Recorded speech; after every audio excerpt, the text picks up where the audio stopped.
Razabani for IFL TV, proudly sponsored by Everlast. I'm delighted to have with me on Zoom all the way from the United States of America, also making his IFL TV debut, my man Ernesto Mercado. Ernesto, also known as Tito. I'll just stick to Tito. Tito, firstly, how are we doing, champ? I'm doing good, man. I just finished training right now, finishing up the final two touches, and I'm ready for Thursday. Obviously, I know it's a big week for you this week. It's your second fight of the year. But before we kind of delve into that, obviously, because it's the first time on the channel, just want to give us a bit of a background history on yourself, on kind of your journey to today. Yeah, I started boxing at 4 years old because of my father and my uncle. They kind of got into it. My father used to box way back in the days, and he got into it with my uncle. He started training him, and I just saw it as something I could interact with my family. I mean, with my dad. I didn't really spend so much time with him, so I was like, that could be perfect. And I loved this. So until then, from this date, I'm a 22-time national champion, the 2020 Olympic alternate for the U.S. I was supposed to represent Nicaragua for the Olympics, but due to COVID, the qualifiers in Argentina got canceled, so they did it more of a political way and handpicked. And here I am now, 4-0, trying to make it 5-0 on Thursday. Obviously, Tito, we live in a time where people want to rush and become professionals quite quickly. We see fighters at 18, 19, 20 years old getting into sport at a very young age. And they have, some of them have hardly any amateur background, whereas some of them might have a few 20, 30 fights. You know, I was reading about yourself and you've had close to 300, 280 amateur fights.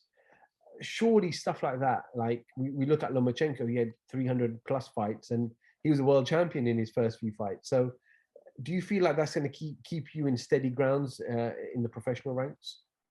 I feel like it's going to be able to make me progress a lot faster than, these fighters, like you said, at 18, trying to turn professional now, or they turn professional in Mexico with little or not enough amateur experience as they should have had. Our way that we did is more traditional, like did the whole amateur system, waited for the Olympics. Unfortunately, that was able to happen, but like most fighters that came out of the Olympics, whether it was Oscar De La Hoya, Shirley, after the Olympics, they turned professional when they were ready. Though they had already had a lot of amateur fights, so we kind of did it based on the traditional way, and I feel great right now, man. Are there any people kind of professional now that you had fought in your amateur career? That are professional right now? Yes, right. Yeah, there's a lot of guys right now that are signed to major promotions, like Aaron Aponte, who signed with the Zone Boxing, Charlie Sheehy, who signed to Top Rank now, Malik Warren, who signed to, I believe, what is it? Mayweather Promotions. Amado Vargas, son of Fernando Vargas, fought him as well. So I fought a lot of good names. How did you go? And all of them victorious. Yeah. Last year, obviously, it was a good year for yourself. You had 3 fights. Obviously, made your debut. You had 3 fights. This year, I believe it's your second fight, and it's only April. So the goal is just to stay as active as possible throughout the rest of the year. Yeah, I'm hoping to have at least 7, 8 fights by the end of the year. At least want to be 11, 10, 12, whatever I could, get the fights in as much as I can. I think that's one of the best things for a young fighter. Like I said, the traditional way. Back then, they used to have fighters fighting 6, 7 times a year. At least in the beginning stages of their career, to develop quick, and like I said, inactivity is the worst enemy for a boxer. But obviously, I know we mentioned about the amateur careers and keep you in the right mindset, and also the ability to progress a little bit faster. But do you still want to take your time because you're still so young? I know we're going to come onto the lightweight division a little bit later, and I know you want to jump straight into that mix now. You probably think you're ready to mix it with those guys now, but do you feel like you should take your time, just learn the craft, because the professional game is significantly different from the amateurs? I feel like that's kind of a no type of answer. I feel like taking my time, because when you rush into things, sometimes they don't turn out your way just because you're just trying to force it and rush it. But I also feel like I could take a lot bigger leaps than most fighters can because of my amateur experience, if that makes sense. Like the guy I'm fighting this week, he has over 30 professional fights. He fought Isaac Cruz, Hank Lundy, big names. He's a big veteran. That's that's the type of fight that most fighters in the beginning of the career, they won't take because they're a veteran and they're dangerous. And in terms of kind of your management and promotional setup, what does that look like at the moment? My manager is my father, which is also my trainer. And as far as the promotional side of it, I'm a free agent right now. Sorry, say again, your promotional side?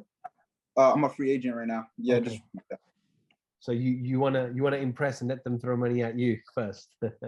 Yeah, like I said, a lot of people ask me about that, and it's don't get me wrong, I've been offered a lot of deals. People like, how come you're not signing with them? Them, I've been offered a lot of great deals, but right now we're not focused on that right now. We're just trying to develop myself as a fighter and just stay active and build my career, the way we envision it. Well, Tito, we wish you all the best for your obviously fight on Thursday. But as I mentioned, the lightweight division is on fire. We had Teofimo Lopez went and beat the man in Lomachenko. Then George Kambosos came out of nowhere and beat Teofimo Lopez, become the man. Now George Kambosos fights Devin Haney in Australia, and Devin taking a lot less money. He's kind of left the zone and going to Top Rank for this particular fight, and we know it's a 2-fight deal if Devin was to win. Question one. Who in your eyes is the best lightweight right now? I think Lomachenko. As far as he has the most skills. I think he has almost the complete package. I think the only thing he's missing is the power at 135. I think he's not as he's obviously a smaller guy, so I think that's the only thing he's missing, to be honest with you. And that's what Teofimo took advantage of in their fight. He just tried to overpower him. But as far as skill set and everything, I think Lomachenko is probably by far the best. We know Teofimo went over to DAZN to fight George Kambosos. Devin Haney has left DAZN to go to Top Rank to fight George Kambosos. We know Tank is with Showtime, and I'm not sure there's rumors that there's things going on with his contractual situation. But when we look at someone like Canelo, who becomes a free agent, goes to PBC, fights Caleb Plant, becomes an undisputed. Is this what we're moving towards now, where fighters better off being free agents so they can just navigate through these different channels and networks? I think it just all depends on, what the fighters and the managers envision for their career. For Canelo, it's more profitable for him to become a free agent and, roam around, especially with a big name like that, the name that he built for himself. He's able to do such things and make such high money. I think it's just what benefits certain fighters. What did you make of Ryan Garcia's performance over the weekend? Oh man, that was horrible, man. I regret watching that fight. I should have watched the Fondura fight instead, man.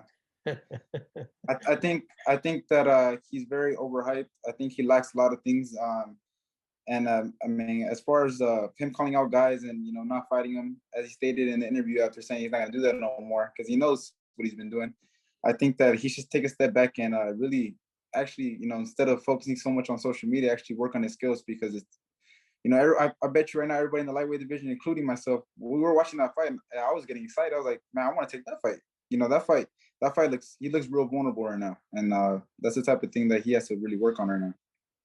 Obviously, Tank and Rolly Romero. Obviously, the fight was supposed to take place last year. It's now going to be taking place in a couple of months' time. But a lot of people have Tank favorite in that fight. I think that's an easy favorite for Tank. Obviously, I think Rolly's is he's gonna make it exciting because he's a very charismatic person. He has his ways to make things entertaining. But as far as skill sets, I think that Gervonta by far surpasses him, and I think punching power as well. I think Rolly's is just gonna go in there and get hurt really badly, to be honest with you. But I mean, who knows? I mean, a lot of people say Rolly's has the punching power, so I mean, we'll see if he could able to land the shot and see how Gervonta takes it. Sometimes as fighters get older, they get better. They get more experience. George Kambosos obviously showed that against Teofimo Lopez, becoming the undisputed champion or 3 of the 4 belt holders, whatever you want to call it. But he's a significantly improved fighter over the years. And Devin Haney's up and coming as well. He obviously holds the WBC version of the belt. Are you split on that fight? What do you think happens? That's a hard fight to really analyze. Honestly, I think it's a 50-50 fight. I think it could either go 2 ways. For Kambosos, I think he could either win, but it's going to be by knockout. I feel like Haney doesn't have the chin or the power to keep Kambosos off because Kambosos is a real warrior, and I feel like he's going to come with a lot of explosiveness. Even though I don't think he has a lot of power, knockout power, but I feel like he has the power enough to hurt Devin Haney. As we've seen, he got hurt by Linares, who's a shot fighter already. And I think as far as Haney, I think if he boxes him smart, doesn't go with his ego, trying to prove anything because he wants to, make a statement on the undisputed win. If he goes over and starts trading with Kambosos, like, Teofimo was with no game plan, I feel like it could go real south. But if he boxes them, I feel like Haney could pull it off by decision. Okay, well, Ernesto, Tito, Mercado, gotta get used to this long name. But yeah, it's a pleasure catching up with you, my man. It's a pleasure getting to know you and doing 10, 15 minutes with you. I'm sure we'll do a lot more over the coming months as well. Before I let you go, Ernesto, if you want to just plug where we can find you on your social media platforms so we can follow the journey. Yeah, you can follow me on Instagram, Twitter, Facebook at Real Tito Mercado. Well, the real Tito Mercado, thank you so much for giving me a little bit of time. All the best again for Thursday. And yeah, we'll catch up with you very, very soon. Ernesto Mercado for IFL TV. Thank you very much. Thank you, man. Welcome, Team Everlast, to the Team Everlast Fitness app.